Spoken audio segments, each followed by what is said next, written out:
This is the Lone Crater YouTube. We hope this video helps. In this video, I will explain how to cook taco shells. Making your own crispy taco shells at home is easier than you might think, and it truly elevates your taco night experience.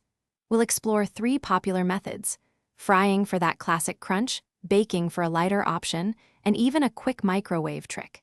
Get ready to transform simple tortillas into perfectly golden, crunchy vessels for all your favorite fillings.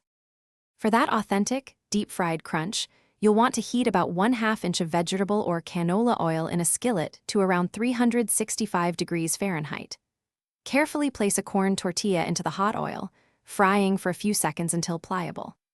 Then, using tongs, fold it in half to create the taco shape and continue frying for about 30 seconds total, flipping as needed until golden and crispy. Remember to drain them on paper towels and sprinkle with a pinch of salt right away.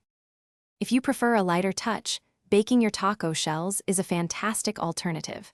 Start by preheating your oven to 375 degrees Fahrenheit. Lightly spray each corn tortilla with cooking oil or brush with a small amount of neutral oil.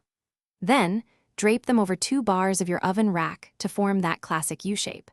Bake for about 8 to 12 minutes, or until they're golden brown and wonderfully crisp. This method uses less oil, but still delivers a satisfying crunch.